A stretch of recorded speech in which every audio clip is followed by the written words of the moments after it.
From Ballen Studios and Wondery, I'm MrBallen, and this is MrBallen's Medical Mysteries, where every week we will explore a new, baffling mystery originating from the one place we all can't escape, our own bodies. If you like today's story, please invite the follow button over your house for a spaghetti dinner, but instead of serving them red sauce, just dump a whole bunch of ketchup on their noodles. On this show, many of the stories we cover are about rare diseases that take people completely by surprise. But sometimes, a condition is so rare, so unexpected, it's hard to believe something like that even exists. But as the people in today's stories find out, they are all too real. On this episode, we have two stories about people who face overwhelming odds against rare, terrifying diseases. Our first story is about a teenage boy whose family vacation to visit his favorite theme parks goes horribly wrong. Then you're going to hear about a young woman whose life is turned totally upside down by a minor kitchen accident.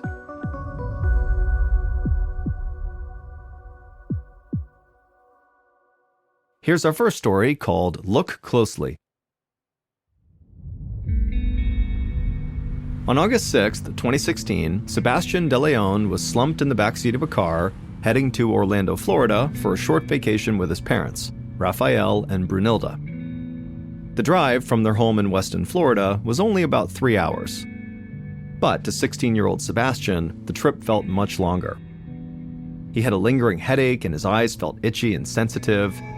He drank some water, rubbed his temples, and focused on the soft rumbling of the car.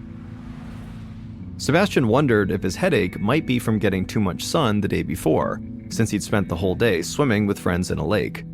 But Sebastian worked most of the summer as a camp counselor, so he was outside all the time in the sun, and it never really seemed to bother him, so it didn't make sense to him why yesterday would be any different.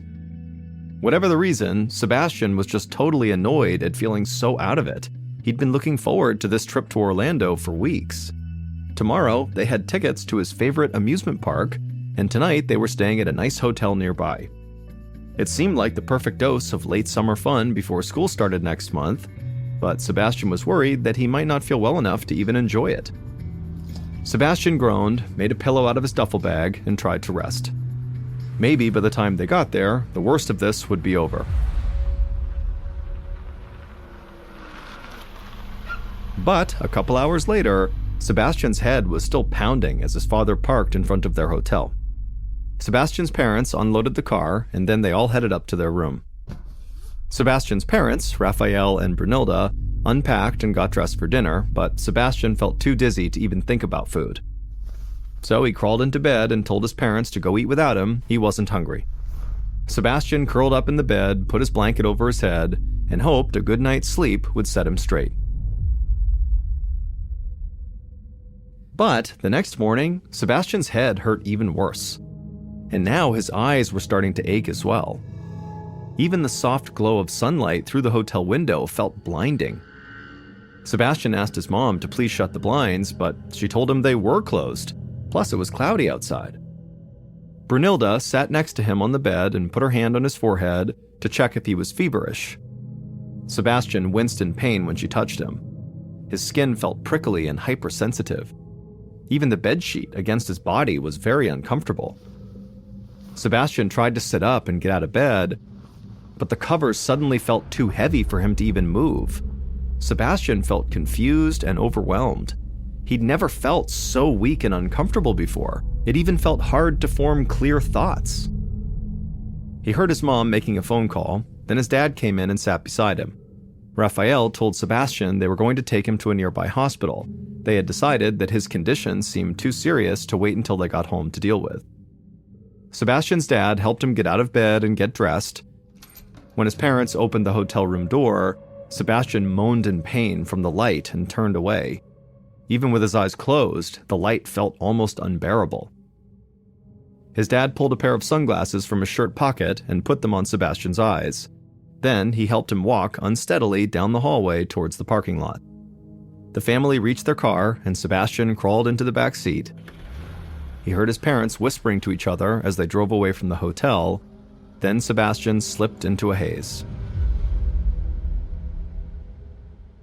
That afternoon, a lab coordinator at the Florida Hospital for Children, named Sheila Black, was drinking coffee between tasks when she heard a knock at her door. It was an assistant nurse with a sample of spinal fluid and Sebastian's patient file. Doctors suspected the young man had meningitis, which is an inflammation of the spinal cord caused by a bacterial or viral infection. One of its most revealing symptoms is sensitivity to light. To test for this disease, Sheila needed to examine the sample of Sebastian's spinal fluid. Sheila thanked the nurse, took the sample to a microscope, and squeezed a dropper of the fluid onto a slide. Then she slid the slide beneath the lens and adjusted the focus. The first thing she saw was that Sebastian's spinal fluid was clear, not cloudy. Spinal fluid is usually clear, but it turns cloudy when it's infected by meningitis. Sheila made a note on the spinal fluid container that Sebastian tested negative for meningitis, but decided to keep studying his sample under the microscope a little bit longer. Overall, the sample looked the way it was supposed to. It was clear, colorless, and scattered with little white blood cells. And so Sheila really had no idea what could be making Sebastian so sick. She scanned through Sebastian's files looking for clues. She noted his age, but then read further to where it mentioned Sebastian had gone swimming in a lake the day before his symptoms started. Going swimming in a lake was not unusual for a Florida teenager, but Sheila had recently attended a seminar about a rare type of microorganism that lives in warm freshwater lakes. When that microorganism enters the human body, it could cause an infection that seems like meningitis, but it's actually much worse. An 11-year-old boy died from this microorganism infection at her hospital only 2 years before, and so Sheila had never forgotten how heartbreaking it felt to be so powerless as that young child slipped away. Sheila hoped her hunch was wrong, but there was only one way to find out. Sheila took another sip of coffee and then leaned in and peered into the microscope again. She stared at Sebastian's spinal fluid sample for a long time, looking for one telltale sign. She couldn't allow a repeat of what happened last time. Then, suddenly, Sheila saw a flicker of movement in the sample. She blinked and looked closer. It happened again. A tiny bulge on one of the white blood cells wiggled. Maybe these were not actually white blood cells. They were something else. Something alive. Maybe they were the very organism she was afraid that Sebastian could have been infected by. Sheila called Sebastian's doctor and told him what she just found. If this was what she thought it was, unfortunately, Sebastian was facing a death sentence.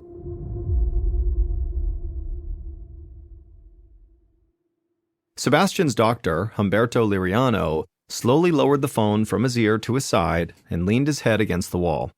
He felt crushed by Sheila's news. As a pediatrician who had treated some of the sickest kids, Dr. Liriano always tried to stay optimistic, even in the darkest times. But sometimes it was hard not to feel totally defeated. If Sheila's finding was accurate, Sebastian did not have much of a chance. Dr. Liriano had treated this same infection 4 other times, and in all 4 cases, none of the patients survived. Still, he felt a deep sense of duty to never give up. No matter how unlikely Sebastian's chance of survival was, Dr. Liriano resolved to fight with everything he had. He made some calls to get a team in place, and then he had Sebastian moved to a room in the critical care unit, and then he went to study Sheila's lab results more closely. And right away, Dr. Liriano could tell from looking at Sebastian's spinal fluid that Sheila's fears were right. This was the worst-case scenario. But there was one ray of hope. Dr. Liriano had heard of a new medication designed to combat Sebastian's condition with this microorganism. It was named Impavido, Spanish for undaunted. But there was a catch. The drug was still undergoing safety review. The makers of Impavido were still negotiating with the Food and Drug Administration for approval to get wider distribution, so very few hospitals were able to stock it, including the Florida Hospital for Children. Dr. Liriano called the hospital's pharmacy.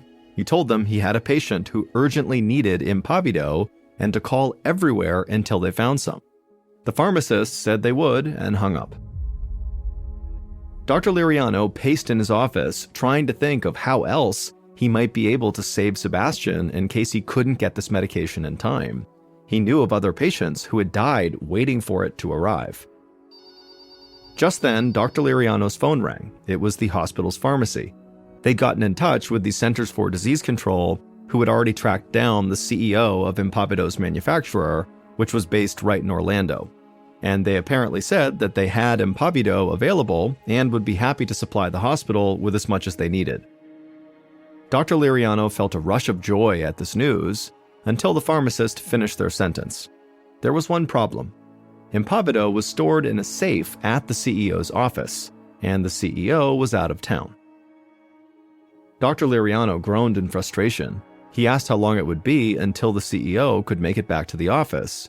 If the medicine didn't make it to the hospital soon, it would be too late to save Sebastian. The pharmacist said the CEO was away in Boston, Massachusetts through the weekend. There was basically no way he could make it back in time.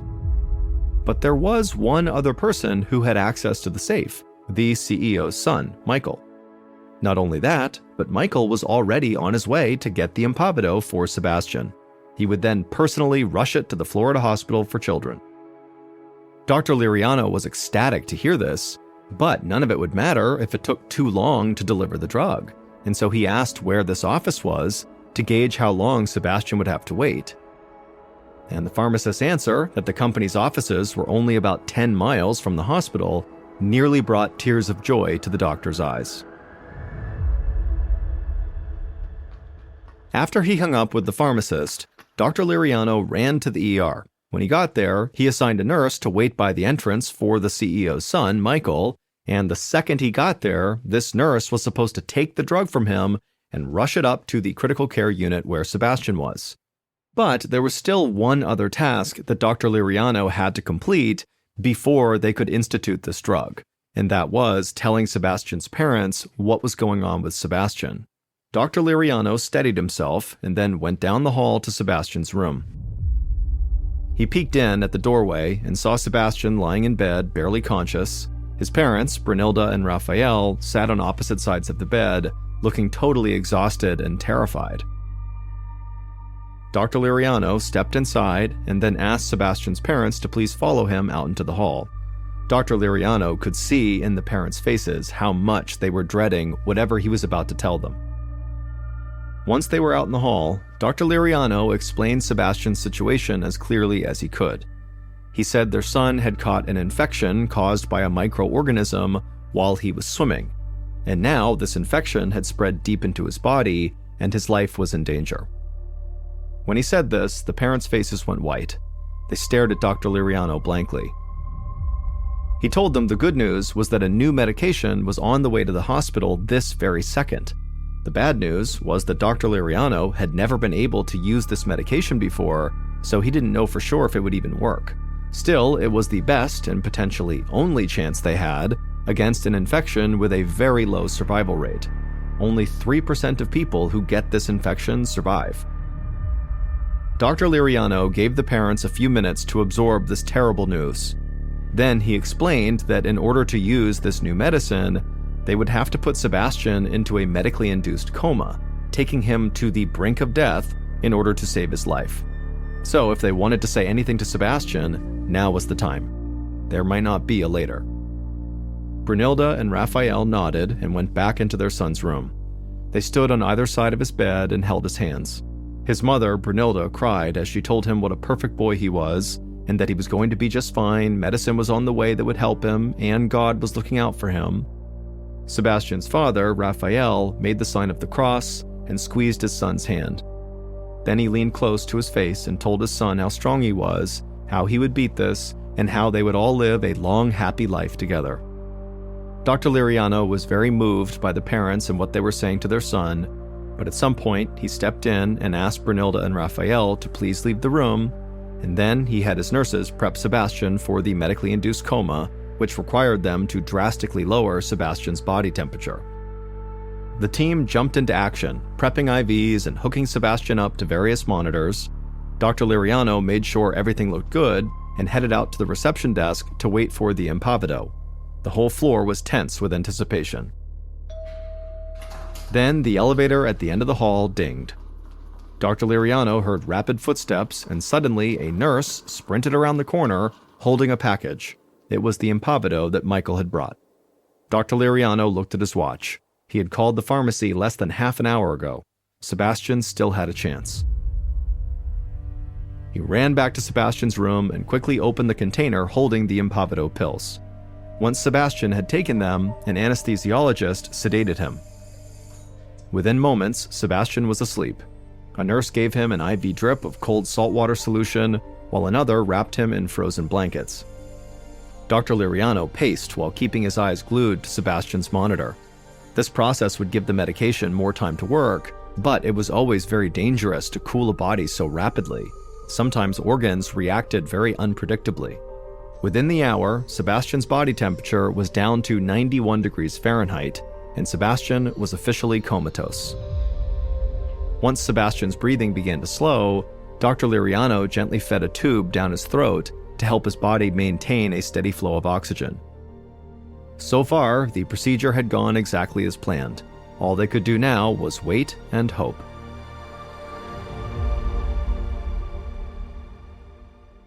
The next morning, Dr. Liriano had some more of Sebastian's spinal fluid drawn to assess how the Impavido was doing.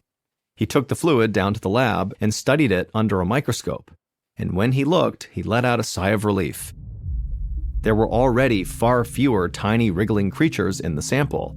The infection had significantly reduced. By the following morning, Dr. Liriano was beginning to believe that Sebastian was actually going to make it. He found Sebastian's parents half asleep on a bench in the waiting room. They jolted awake when he spoke to them. Dr. Liriano told them he didn't want to celebrate too early, but so far, all signs were very positive. When the parents heard this, they cheered and hugged the doctor tightly. But Dr. Liriano made it clear that Sebastian was not out of the woods yet. They still would have to bring him out of the medically induced coma. Dr. Liriano's team began steadily warming Sebastian's body. Minute by minute, his temperature rose until finally he was back at the normal 98.6 degrees Fahrenheit. Dr. Liriano then removed Sebastian's breathing tube and then hovered at his bedside, waiting. Then it happened. Sebastian took a big gulp of air on his own, and his heartbeat remained steady. Sebastian was out of his coma. A little while later, Sebastian's eyes blinked open. He gazed around the room like he'd just woken up from a deep sleep. Dr. Liriano immediately sent a nurse to go get his parents. Brunilda and Raphael rushed inside and threw themselves on their son. Everyone in the room clapped, cheered, and hugged. Dr. Liriano was ecstatic, but also stunned. This wasn't just a miracle, it made history. What Sheila Black found in Sebastian's spinal fluid should have killed him. It's a rare organism called Naegleria fowleri that lives in warm, stagnant waters, exactly like the lake where Sebastian had been swimming. When infected water goes up a swimmer's nose, the microorganism then travels through the body to the brain. Once there, it attacks tissue, basically eating the victim's brain. This causes swelling that eventually shuts the brain down and the victim dies. That's why this organism is commonly known as the brain-eating amoeba. But what confirmed Sheila's hunch that this was a brain-eating amoeba was the organism's particular way of moving. It uses microscopic appendages to row itself like oars on a boat. That's why the microorganisms looked like they were wiggling under the microscope. In 57 years of documented brain-eating amoeba infections, Sebastian had become just the fourth person in the United States to survive after being attacked by them. Dr. Liriano told Sebastian's parents that their son had been both horribly unlucky, but also at the same time extremely lucky. Because if the medicine that ultimately saved his life had been stored basically anywhere else, he probably would not have gotten it in time. Of all the places in the world the medicine manufacturer's headquarters could be, they were also in Orlando, just a few miles from the hospital where Sebastian was. All told, it took less than 20 minutes for the CEO's son to rush and get the medicine and deliver it to the hospital. A few hours after coming out of his medically induced coma, Sebastian was able to speak again. It took 2 years for him to regain all his motor skills, but eventually he made a full recovery.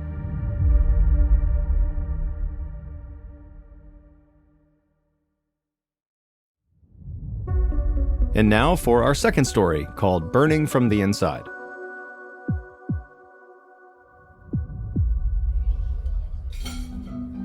On a Sunday night, just after Christmas in 2015, 27-year-old Kayla Hansen weaved through the crowded dining room of Grimaldi's, a popular Italian restaurant in Peoria, Arizona. The restaurant was unusually busy that night. As the manager, it was up to Kayla to keep things organized. So she was doing a little bit of everything, helping out the waitstaff, checking on customers, and generally just making sure everything was running smoothly. For someone less experienced, this whole night might have been totally overwhelming. But Kayla was a veteran and workaholic who regularly put in 60 or 70-hour weeks. She was totally in her element. Closing time was fast approaching, so Kayla grabbed an order of pasta and raced out of the kitchen. As she crossed through the doorway, though, she let her guard down for a second and collided with one of her servers.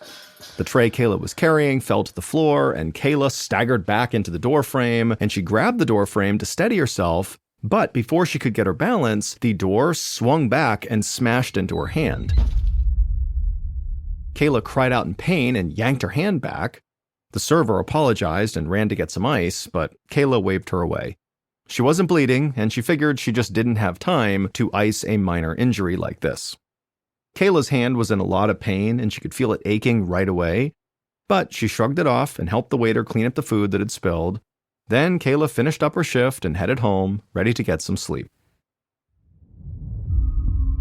The next morning, Kayla woke up and felt a throbbing pain in her right hand.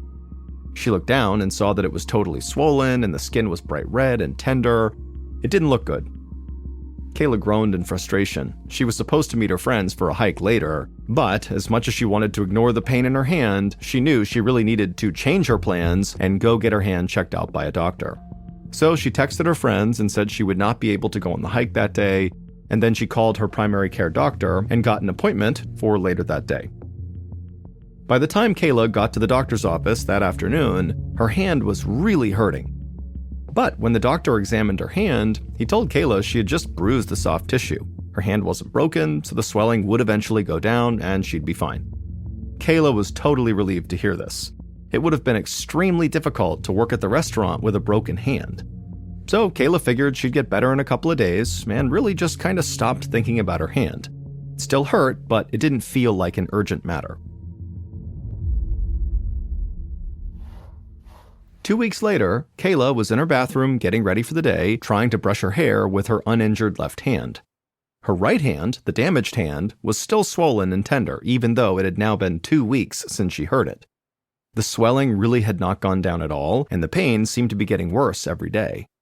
In fact, the pain had gotten so bad on several days over these past 2 weeks that she'd had to call into work sick. Kayla could not afford to keep taking time off of work, so she was starting to feel really worried about her hand again. Kayla fumbled the brush and shook her head in frustration. Then, just kind of out of instinct, she picked the brush back up with her damaged hand, and as soon as she grabbed it, it felt like an electric shock ran up her right arm. Kayla immediately dropped the brush and then grabbed her injured hand. She could feel the skin was incredibly hot to the touch, and it almost felt like it was on fire from the inside out. It was so painful. And now also her right arm hurt too, and it was beginning to swell just like her hand. Kayla realized she just couldn't push through this pain any longer. It was horrible, and so she decided she would go back to her doctor. Later that day, Kayla was in her doctor's office as the doctor was examining her swollen right arm. It took Kayla everything she could not to scream out in pain every time the doctor very gently pressed her hand or arm. After the doctor finished his exam, he told Kayla that this was clearly more than just a bad bruise to her hand. But it was not clear to the doctor why Kayla was in this much pain. Her tests and x-rays showed nothing was wrong with her. The doctor thought maybe it was something nerve-related, so he referred Kayla to a pain specialist named Dr. Nicholas Scott, whose focus was on identifying and managing chronic pain conditions. Kayla very carefully cradled her right arm as she thanked the doctor, and then she got up to leave.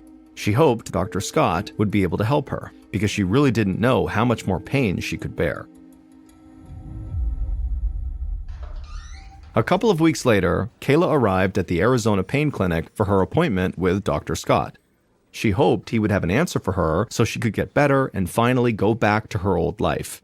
Not only was she missing work all the time, but Kayla was also in too much pain to go hiking or fishing or really do much of anything that she used to do for fun. Kayla waited in the exam room for a short period of time before Dr. Scott entered. His calm demeanor put her at ease, but she couldn't help but flinch when he examined her hand, which was still swollen and still had these bright red blotches all over it. Once he was done, Dr. Scott asked Kayla if she knew what might have caused the injury. She told him about her busy night at the restaurant at the end of December and how her hand had gotten smashed in a door, but she didn't see how such a minor injury could cause this much pain and swelling and over such a long period of time. Dr. Scott nodded and told Kayla he could not find any tissue damage or broken bones, just like her other doctor. However, he believed she had developed a rare condition called Complex Regional Pain Syndrome, or CRPS, that can develop after there's been nerve damage.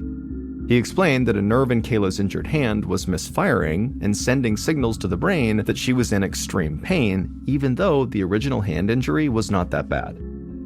Dr. Scott told Kayla that there was no cure for CRPS, but they could find a way to manage the pain and the burning sensation until it went into remission.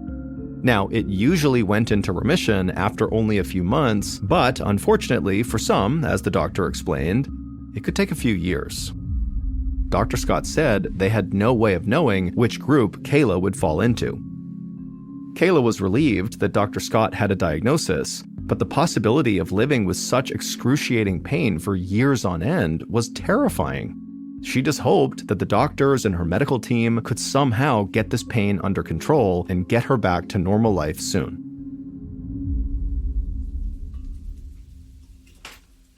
About 9 months later, on December 16, 2016, Kayla was in her kitchen struggling to cook some dinner.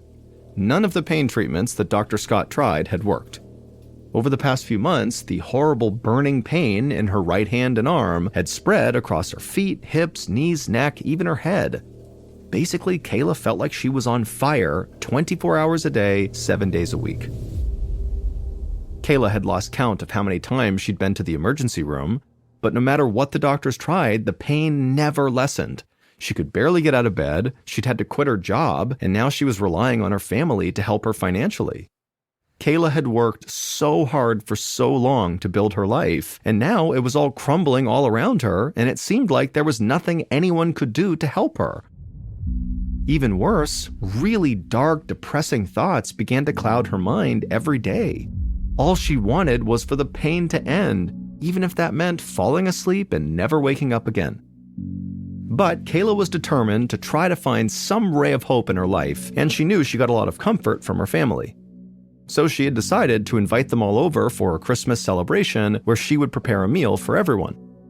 And as she struggled to clear some dishes from the counter, Kayla happened to notice what looked like a fresh burn on her forearm. She tried to remember how she did this, maybe she bumped into the stove or something and didn't notice, but she really had no memory of getting a burn. Thankfully, though, the burn was small and didn't get any worse, and so Kayla was able to successfully host her Christmas party. It was only a small get-together, but the visit really lifted Kayla's spirits.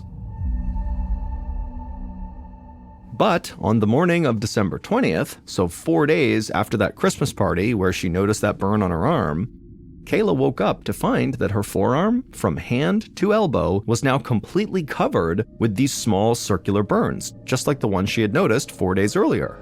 They looked like someone had stuck her with a white-hot poker, leaving behind bright red blisters. But obviously that wasn't happening. These burns were somehow forming from underneath her skin. Kayla was shocked, and she lifted her arm up to get a better look. When she flexed it at the elbow, the movement caused the burns to crack open and start to bleed. It hurt so much, Kayla couldn't even think. She immediately laid back down and kept her arm at her side to avoid causing any more damage. Horrible thoughts began to fill her mind as she lay there in bed that morning. Kayla imagined grabbing a sharp knife and just cutting her arm off to escape the pain. She kept thinking about the incredible relief that would bring her. But then she realized cutting her arm off would be pointless because she knew from experience that these horrible pains she was experiencing would always eventually travel to the other parts of her body. Kayla gritted her teeth and then reached for her cell phone and called Dr. Scott. He was astonished by her alarming new symptoms. People with CRPS did sometimes develop burns like this, but Dr. Scott knew that was incredibly rare. In fact, it happens so infrequently within CRPS patients that nobody knew how to make it stop. So for now, the only advice Dr. Scott could give was for Kayla to get to the emergency room and hope the doctors there could do something to treat her burns. When Kayla hung up, she just started crying. She was in so much pain, she was so uncomfortable, and she knew that she was gonna go to the hospital because she was gonna do what she was told, but she knew they were not gonna be able to help her. No one could. Kayla was right. The doctors at the emergency room when she got there were totally baffled by her condition. The only burns like this they'd ever seen were from cancer patients going through radiation treatment. Whatever was doing this to Kayla was coming from inside her, and they just couldn't explain it. Kayla left the emergency room and headed home, still in total agony and feeling completely defeated. The days turned into months, the months turned into years, and at times, Kayla's situation felt completely hopeless. Somehow, she always found the strength to keep going despite the unbelievable pain she was always in. By February of 2019, over 3 years after she crushed her hand, Kayla had gone to over 50 different doctors and had tried almost as many medical procedures, but nothing had worked. Finally, though, on what felt like her millionth trip to the hospital for the burns that covered her body, the doctors were at least honest with her. They knew they couldn't help her, and they told her that, but they could at least tell her what was ailing her. She didn't just have CRPS. She had the worst case of CRPS they'd ever seen, and perhaps one of the worst the world has ever seen.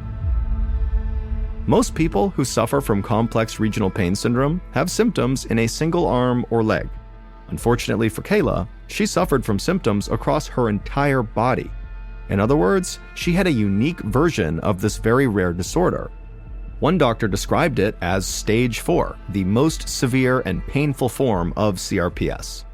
Kayla had long since learned why doctors sometimes call CRPS the suicide disease, but the doctor spelled it out in agonizing detail. The pain experienced by victims of CRPS can be worse than childbirth, broken bones, or even amputations. The suffering can get so intense that up to 40% of CRPS victims express a desire to want to kill themselves to get rid of the pain. Kayla winced at that last detail because she knew she fell into that 40%. She had had those dark thoughts. And in fact, lying in the hospital bed at that very moment, she couldn't help but think about dying and how really it would be so much easier to just die, because then she wouldn't feel the pain and she'd stop being a burden to her parents and family. Over the next few days, doctors and nurses streamed in and out of Kayla's room really just to see the patient with the extraordinary case of CRPS. Some even took pictures of her just for documentation. Kayla started to feel like she was not really a patient and more of an animal in a zoo exhibit. Then eventually, Kayla's doctors discharged her from the hospital after this latest flare-up subsided, but they were unable to offer any further relief from her crippling full-body pain.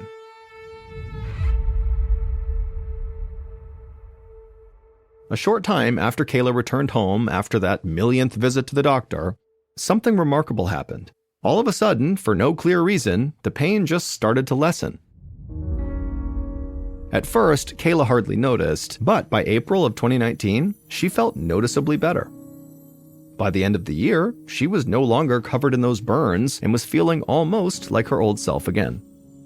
Finally, after almost 4 years of just pain and misery and torture, Kayla's nervous system had healed enough to properly transmit signals to her brain, which meant she was more or less back to her normal self. Although her CRPS will never be completely gone, Kayla was able to return to an active life. She went back to work at a restaurant, and she was recently honored with an award for excellence as a manager.